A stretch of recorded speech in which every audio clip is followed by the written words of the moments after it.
Well, it all goes back to the goal. In this life, the goal for the believer is that God is exalted.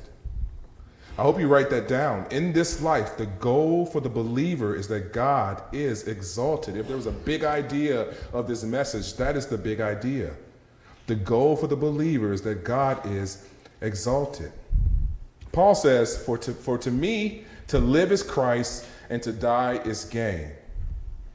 If you are honest, then you'll honestly write down right now in your notes or think about this and ask yourself, what are you living for as a believer? If you wrote this letter, what would you actually pen down? If for you to live is money, then to die is being broke.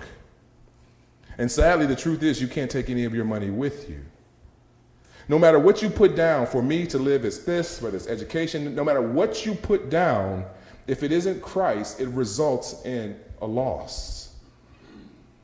Being a child of God not only means death has lost its sting, but it makes even death attractive. Paul says, for to me to live is Christ and to die is gain. When a believer has this mindset, they are unstoppable. Fear begins to be swallowed up.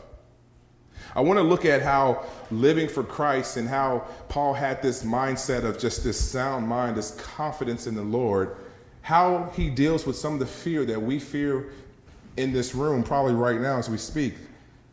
Paul was able to get rid of the fear of death because of his sound mind. You know, people go out of their way to stay in this world. You may have heard of things that people had to do or people are doing to live. I was reading about a man who was hiking in Utah and a boulder fell on him, on his arm. And after 6 days, he had to amputate his right forearm. You know, he wanted to live. We spend money on doctors, strict eating habits. We avoid certain areas to live in. That's a big one for Christians. We go out of our way to live because we do not want to leave this earth. When we look at Psalm 23:4, it says, even though I walk through the valley of the shadow of death, I will fear no evil, for you are with me, your rod and your staff, they comfort me.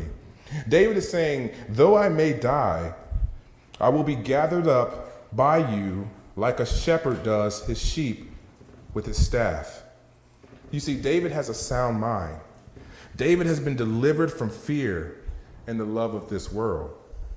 Paul says, having the desire to depart and be with Christ, for that is very much better. To be with Christ is better than this world. We must be delivered from the fear of death.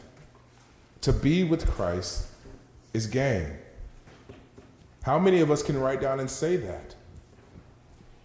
How many of us as believers, I'm talking to believers, how many of us as believers can say we've gotten to a place where Christ is sweeter than this earth? Christ is sweeter than our neighborhoods, our houses, our families, our stuff. Christ is sweeter than all of that.